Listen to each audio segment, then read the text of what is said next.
প্রিয় শিক্ষার্থীরা, তো আজকের ভিডিওটি হচ্ছে জুনিয়র ট্যালেন্ট সার্চ এক্সামিনেশন 2023 এর প্রশ্ন নিয়ে। তো কিছুদিন আগে এই পরীক্ষাটা গেল ক্লাস 6-এর জুনিয়র ট্যালেন্ট সার্চ এক্সামিনেশন। তো আজকে আমি সেট বির কোশ্চেন পেপারটা সায়েন্সের পার্টটা নিয়ে আলোচনা করব। তো প্রথম প্রশ্ন ফিজিক্সের থেকে এসছে, যেটা বলেছে the material present inside the bulb that glows or heating is called cell, filament, switch, thick wire. Bangla প্রশ্নে বলেছে বাল্বের ভেতরে অবস্থিত পদার্থ যা তাপের প্রভাবে উজ্জ্বল সেটি হলো, কোনটা হবে? কোষ, ফিলামেন্ট, সুইচ আর মোটা তার। আমরা জানি বাল্বের ভেতরে যেটা জ্বলে সেটা হচ্ছে অ্যাকচুয়ালি ফিলামেন্ট, তো এখানে রাইট আনসার হবে ফিলামেন্ট। নেক্সট প্রশ্ন, if iron filings are scattered around a bar magnet most of the iron filings sticks, কোথায় স্টিক করবে? বাংলা প্রশ্নটা একবার দেখি। যদি একটি দণ্ডচুম্বকের চারিদিকে লৌহচূর্ণ ছড়ানো থাকে তবে অধিকাংশ লৌহচূর্ণ কোথায় আটকাবে? তো ব্যাপারটা অনেকটা এরকম, এখানে একটা দণ্ডচুম্বক নিলাম, মনে করে এখানে নর্থ আর সাউথ পোল আছে, আর চারিদিকে অনেকগুলা লোহার টুকরো ছড়ানো আছে। তো বলেছে লোহার টুকরোগুলা ম্যাগনেটের কোথায় বেশি আটকাবে? তো আমরা জানি একটা ম্যাগনেটের যে দুইটা পোল আছে বা মেরু আছে সেখানে তার ম্যাগনেটিক পাওয়ার সব থেকে বেশি থাকে, ঠিক আছে? তো এই দুইটা পোলের মধ্যে কিন্তু লোহার টুকরাগুলা বেশি আটকাবে। তাহলে এখানে অপশান দেখব, বলেছে চুম্বকের কেন্দ্রে আটকাবে, হবে না, বাম প্রান্তে, মেরুগুলোতে। ইংলিশ অপশানগুলো দেখি, at the poles of the magnet, so এটা হবে গিয়ে রাইট আনসার। পরের প্রশ্ন, which of the following magnetic ores was once used as a primitive compass? Compass হিসাবে নিচের চৌম্বক আকরিকগুলোর কোনটাকে ব্যবহার করা হতো আগে? অপশান দিয়েছে বক্সাইট, হেমাটাইট, ম্যাগনেটাইট, অ্যালুমিনিয়াম। তো এখানে রাইট আনসার হচ্ছে magnetite, option C. Next question, the magnetic property of a magnet can be destroyed by. একটা চুম্বকের চুম্বক ধর্ম লোপ পায় কি কি করলে?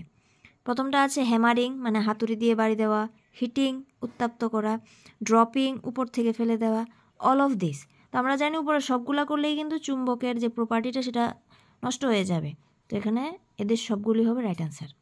Next question, which of this uses a chemical reaction to produce an electric current? নিচের কোনটিতে তড়িৎ প্রবাহ উৎপন্ন করতে রাসায়নিক বিক্রিয়া ব্যবহার করে?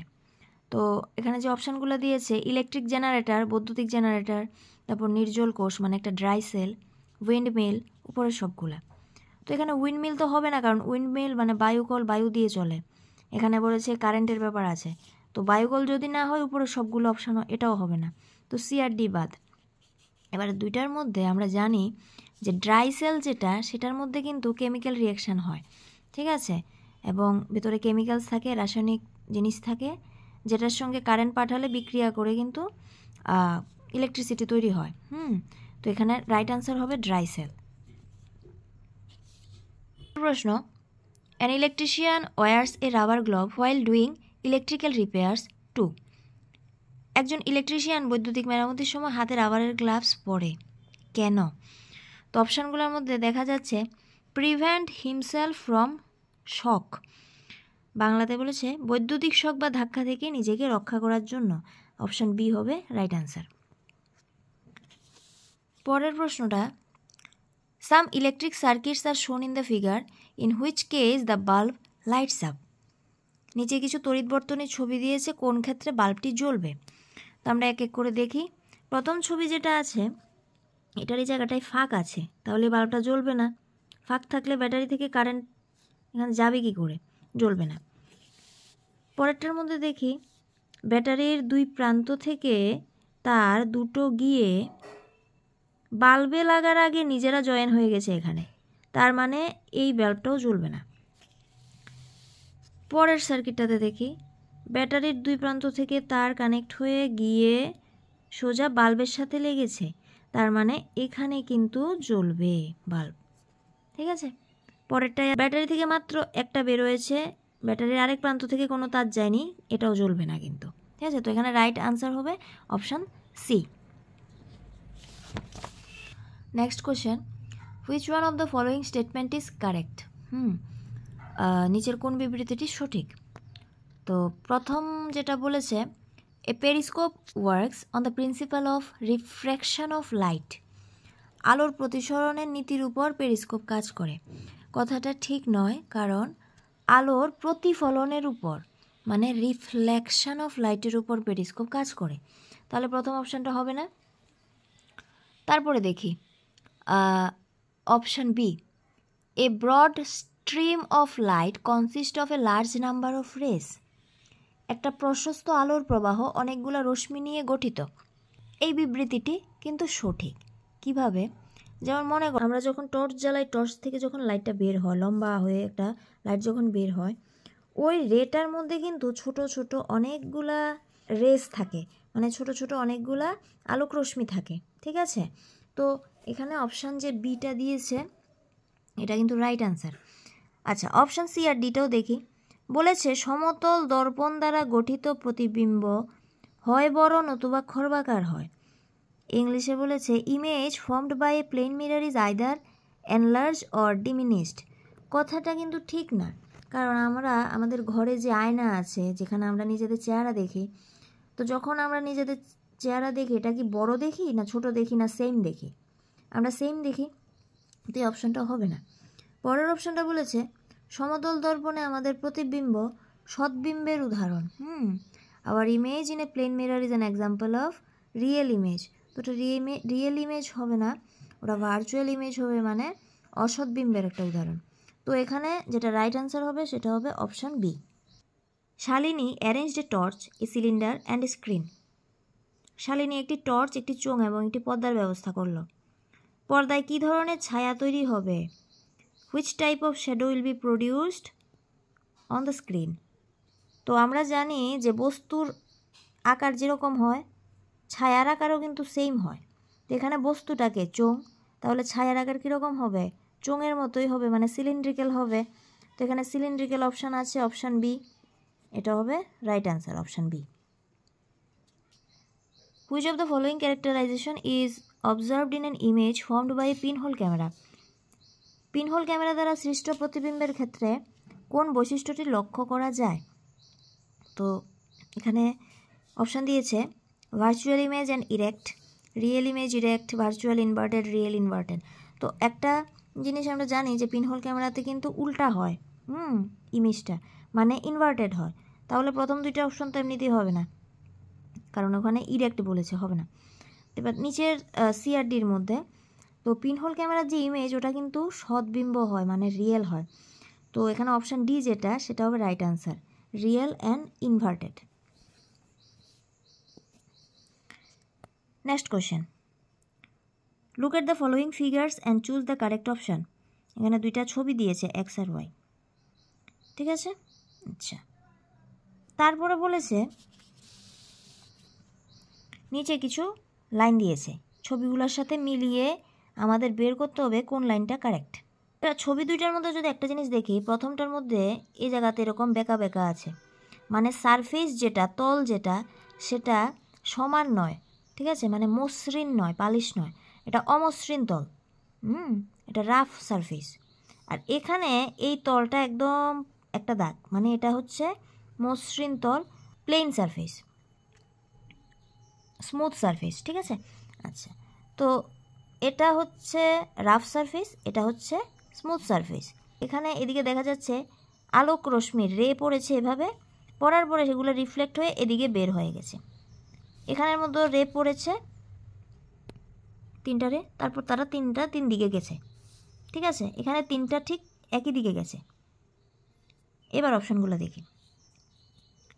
X shows reflection by a rough surface. X চিত্রে রিফ্লেকশনটা হচ্ছে রাফ সারফেসে, কথাটা ঠিক। আচ্ছা, তাহলে এটা হচ্ছে ঠিক।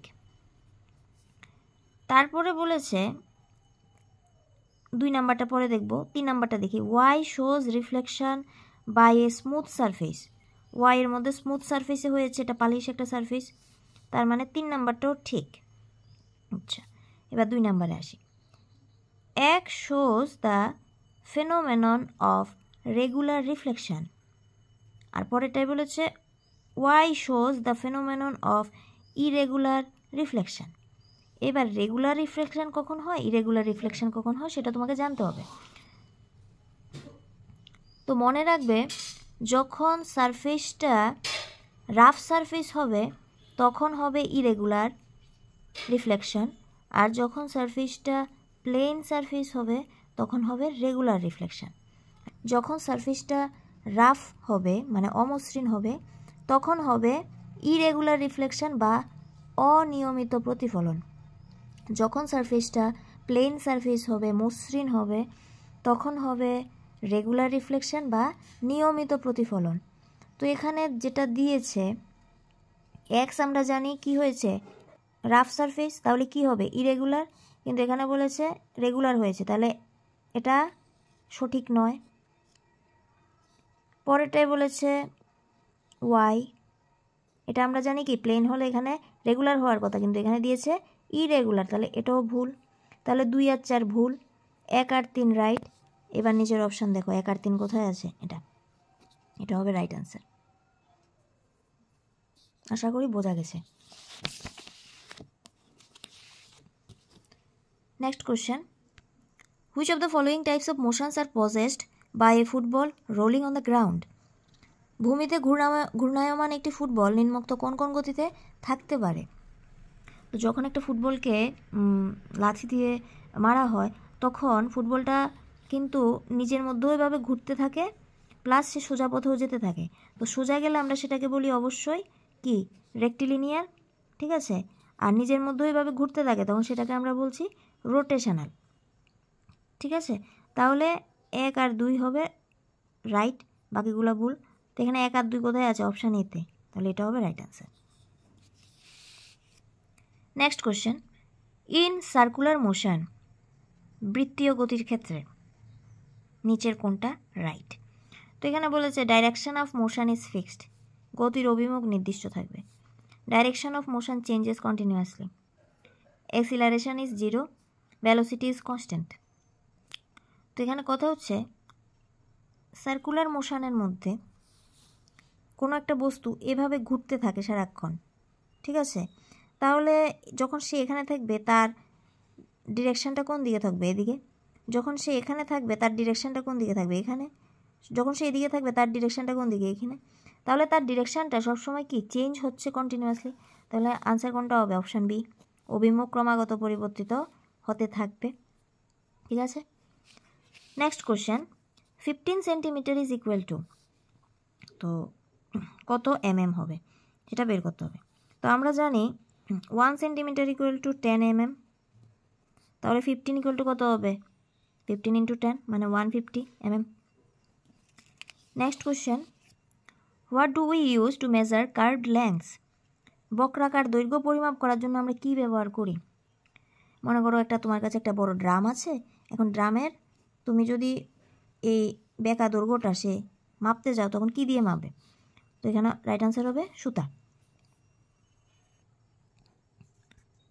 Next question, what property of A substance does the process of winnowing depend on, পদার্থের কোন ধর্মটির উপর ঝাড়াই প্রক্রিয়াটি নির্ভর করে। তো উইনোয়িং যেটা, সেটাতে আমরা অ্যাকচুয়ালি কী করি, যেমন ধান থেকে তার খোসা ছাড়াই বাতাসের সাহায্যে। তো এখানে যে অপশানগুলো দিয়েছে এগুলো আমরা দেখব। তো ধান থেকে যখন আমরা খোসা ছাড়াই, ধানটা কিন্তু একটু ভারী থাকে, খোসাটা হালকা থাকে, তাহলে ভারীটার থেকে হালকাটাকে আমরা দূর করি। তো এই যে ভারী আর হালকা, এটা তো তার ভর, ঠিক আছে, কে ভারী কে হালকা, ওই জিনিসটার উপরই ডিপেন্ড করে তাহলে উইনোয়িং প্রসেসটা। তাহলে এখানে যদি আমরা অপশানগুলো এবার দেখি, কালার বলেছে, কালার কি এফেক্ট করবে না, যে কালারেরই হোক আমাদের কি এফেক্ট করবে, ভারী বা হালকা। তো কালারের মধ্যে ভারী বা হালকা আসছে না, এটা হবে না। শেপ মানে আকারের মধ্যে ভারী বা হালকা আসবে, তেমন করে আসবে না। সলিউবিলিটি মানে দ্রাব্যতা, কোনো কিছুর মধ্যে গুলে যাওয়া, এটার মধ্যে ভারী বা হালকা আসবে না। কিন্তু ডেনসিটি, ঘনত্বের মধ্যে কিন্তু ভারী বা হালকা আসে, ঠিক আছে। ডেনসিটি বেশি হবে যদি কোনো একটা জিনিসের ভর বেশি হয়, আবার যদি কোনো একটা জিনিস হালকা হয় তাহলে তার ডেনসিটি কম, ঠিক আছে।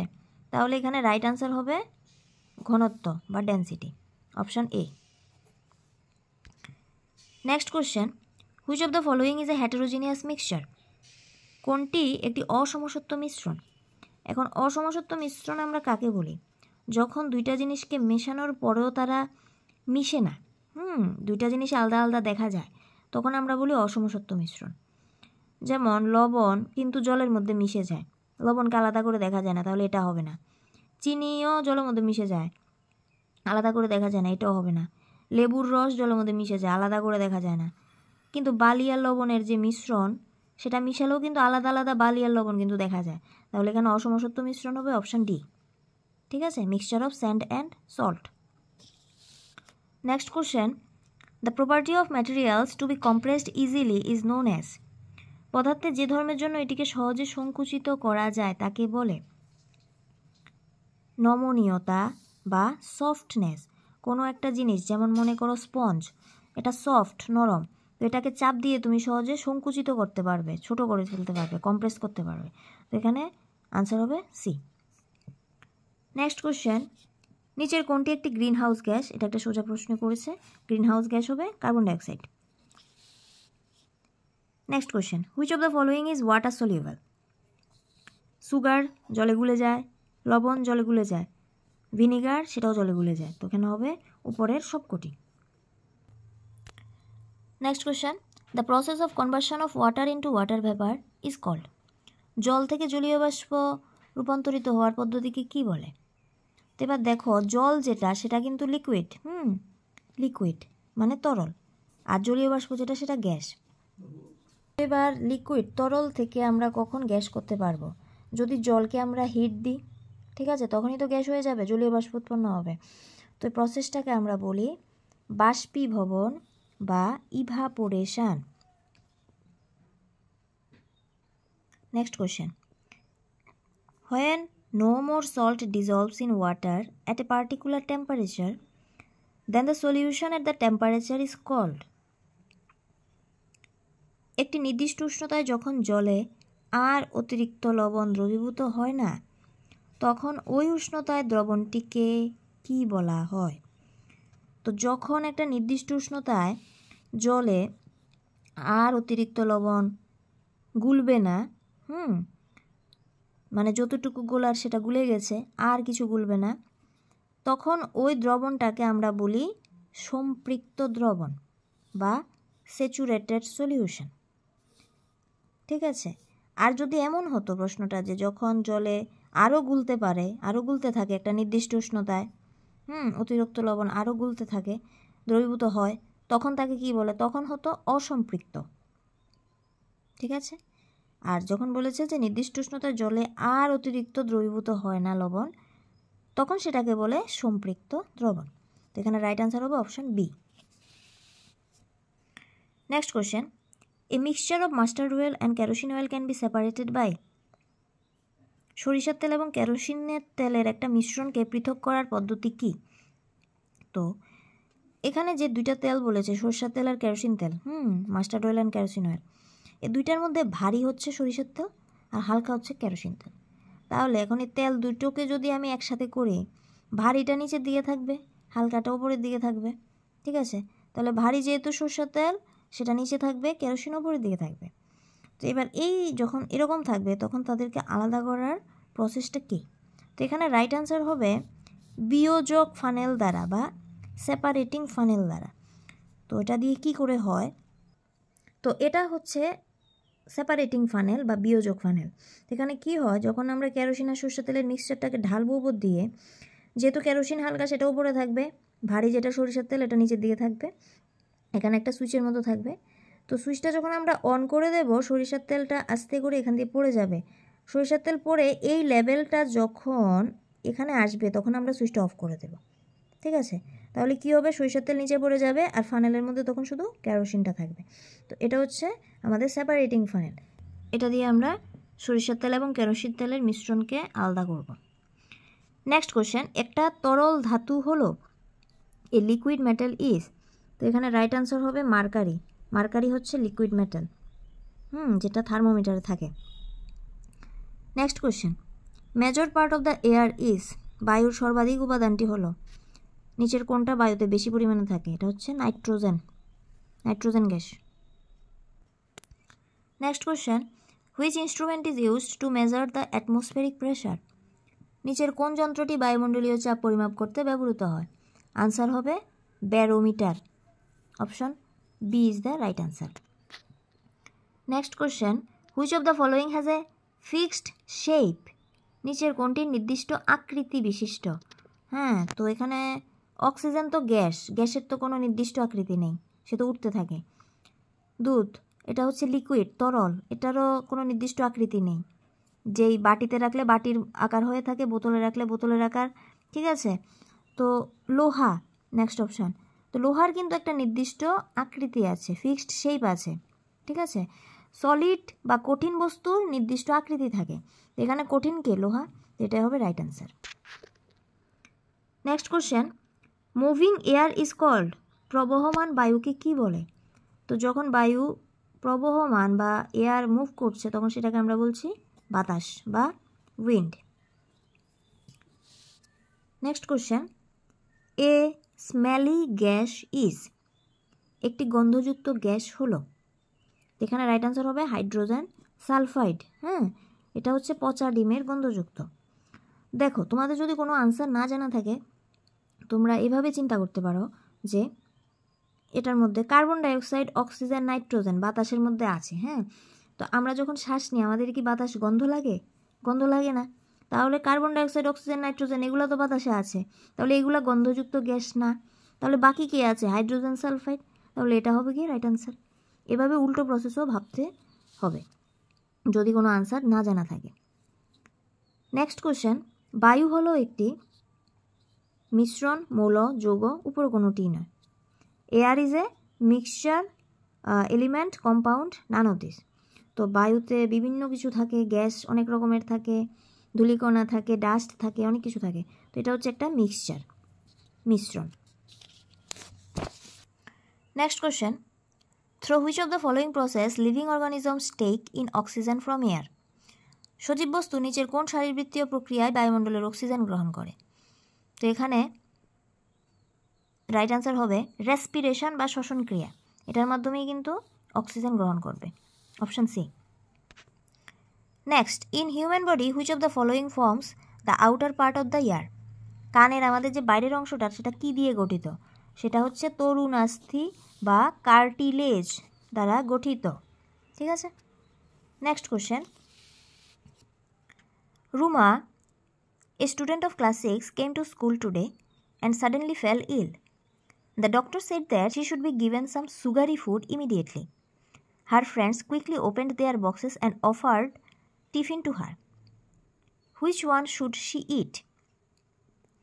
রূপা স্কুলে এসে হঠাৎ অসুস্থ হয়ে পড়েছে, ডাক্তার বলেছে এখনই তাকে শর্করা জাতীয় কিছু খাবার খাওয়াতে।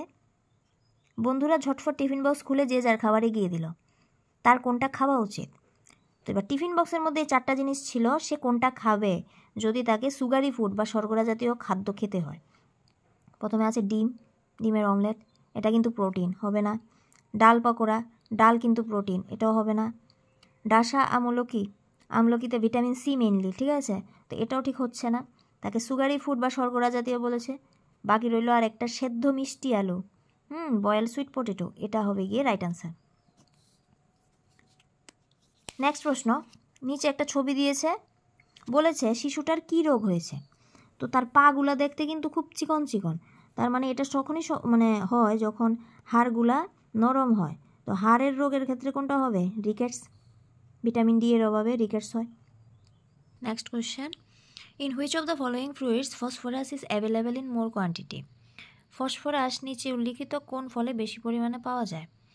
তো অপশান দিয়েছে Apple, orange, banana and grapes. তো এখানে রাইট আনসার হবে banana. Parallel venation is seen among which of the following plants? সমান্তরাল শিরাবিন্যাস নিচে উল্লিখিত কোন গাছের পাতায় দেখা যায়? তো একটা জিনিস মনে রাখবে যে প্যারালাল ভেনেশন যেটা, সেটা ফাইব্রাস রুটের যে সমস্ত প্ল্যান্ট আছে তাদের মধ্যে দেখা যায়। হ্যাঁ, আর ট্যাপ রুটের ক্ষেত্রে কিন্তু রেটিকুলেট ভেনেশন যেটা, ওইটা দেখা যায়। তো এখানে যেহেতু তোমার প্যারালাল ভেনেশন বলেছে এই গাছগুলোর মধ্যে তুমি যদি দেখো ফাইব্রাস রুট কার আছে? ধান গাছে। তো এখানে প্যাডি প্ল্যান্ট হবে গিয়ে রাইট আনসার। প্যাডি প্ল্যান্টে মানে ধান গাছের যে পাতাগুলা তার শিরাবিন্যাসগুলো সমান্তরাল হয়। নেক্সট কোশ্চেন, ক্যারট ইজ গাজর হচ্ছে উদ্ভিদের কি? রুট, ট্রাঙ্ক, লিফ না ফ্রুট? তো এটা হচ্ছে রুট। ক্যাকটাসের সবুজ চ্যাপ্টা অংশটি কি? Green flattened part of cactus plant is actually it's what? তো এটা হবে ক্যাকটাসের ট্রাঙ্ক বা কাণ্ড। নেক্সট কোশ্চেন, নিম্নে উল্লেখিত কোন অঙ্গের সাহায্যে কেঁচো তার শ্বাসকার্য চালায়? Which of the following organs help the earthworm to respire? তো এখানে রাইট অ্যান্সার হবে স্কিন, বা ত্বক, অপশন ডি।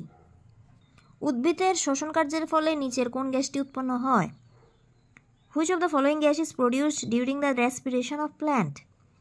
তো উদ্ভিদ শ্বাসকার্য চালানোর ফলে যে গ্যাসটা উৎপন্ন হয় সেটা হচ্ছে অক্সিজেন, কারণ এই অক্সিজেন উদ্ভিদ তৈরি করলেই কিন্তু মানুষ বা সব প্রাণীরা শ্বাস নিতে পারে।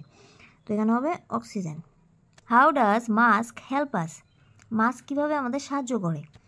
অপশান দিয়েছে, it traps germs in the air, বায়ুতে থাকা জীবাণু আটকে রাখে, এলিমিনেটস অডার, দুর্গন্ধ দূর করে, এইডস ইন ব্রিদিং, শ্বাসকার্যে সহায়তা করে, separates carbon dioxide from oxygen, carbon ডাইঅক্সাইডকে অক্সিজেন থেকে আলাদা করে। তো এখানে হবে বায়ুতে থাকা জীবাণুকে আটকে দেয়। ঠিক আছে, option A. Next question, below are the names of 5 ingredients needed to grow A plant from a seed. বীজ থেকে গাছ গজানোর ব্যাপারে নিচের 5টি উপাদানের নাম লেখা হয়েছে। এদের মধ্যে 3টি উপাদান বেছে নাও যাদের ছাড়া বীজ কখনোই অঙ্কুরিত হবে না। Choose the main 3 ingredients without which the seed will never germinate. 5টা দিয়েছে, এর মধ্যে 3টা মেইন, এই 3টা ছাড়া বীজ থেকে গাছ উৎপন্ন হবে না। ওই 3টা কী হবে? তো এখানে অপশানগুলোর মধ্যে দেখো, সানলাইট তো অবশ্যই লাগবে, তারপরে কি লাগবে? বায়ুও লাগবে, তারপর কি লাগবে? জলও লাগবে। তো সানলাইট, বায়ু, জল, এই 3টা কিন্তু একদমই জরুরি। মাটিও দরকার, কিন্তু বীজ যখন ছোট তাকে যদি মাটিতে দেওয়া হয়, সে মাটিতে কি করে? সে মাটি থেকেই শিকড় যখন গজিয়ে যায়, শিকড় দিয়ে সে জল, তারপরে তার খাদ্য সংগ্রহ করে। তো বীজ অবস্থায় তো তার শিকড়ই নেই, তো মাটি তৎক্ষণাৎ নাও লাগতে পারে, সারও তৎক্ষণাৎ না লাগতে পারে। তো যেটা বেশি লাগবে সেটা কি? সূর্যালোক, বায়ু আর জল, সানলাইট, এয়ার আর ওয়াটার। তো লাস্ট অপশান যেটা, এটা হবে রাইট অ্যান্সার।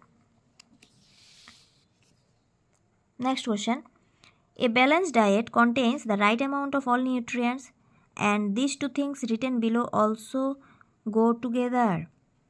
সুষম খাদ্যে সমস্ত পরিপোষক সঠিক পরিমাণে থাকে, আর তার সাথে থাকে আরও 2টা জিনিস।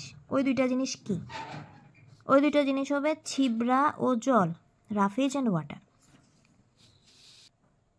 Your school ID tells your school identity in details. In plants, the following usually tells about the root identity of the plant. তুমি কোন স্কুলে পড়ো তার সবিস্তারে তোমার স্কুলের পরিচয়পত্র বলে দেয়। সাধারণত উদ্ভিদের মূলের পরিচয় বলে দেয় কে? সেটা বলে উদ্ভিদের পাতার বিন্যাস, পত্রের শিরাবিন্যাস বা ভেনেশন ইন দ্য লিভস। একটু আগে আমরা পড়েছিলাম যে প্যারালাল ভেনেশন ফাইব্রাস রুট বোঝায়, আর যদি রেটিকুলেট ভেনেশন হয় তাহলে আমরা বুঝবো সেটার ট্যাপ রুট আছে। ঠিক আছে, এখানে হবে ভেনেশন ইন লিভস বা পত্রের শিরাবিন্যাস। Suppose you dream that you are a beautiful bird flying in the sky. Both your hands become wings and your body looks like a bird. Imagine what the hard bones inside your body might look like. স্বপ্নে দেখলে তুমি খুব সুন্দর একটা পাখি হয়ে আকাশে উড়ে বেড়াচ্ছ, হাত দুটো পাকা হয়ে গেছে, শরীরটা তোমার পাখির মতো। তাহলে শরীরের ভেতরের হাড়গুলো কীরকম হবে? তো আমরা জানি পাখির হাড়গুলো কী হয়? লাইট অ্যান্ড হোলো হয়, হালকাও ফাঁপা হয়, যার জন্য পাখিরা আকাশে উঠতে পারে। তাহলে অপশান সি হবে রাইট আনসার।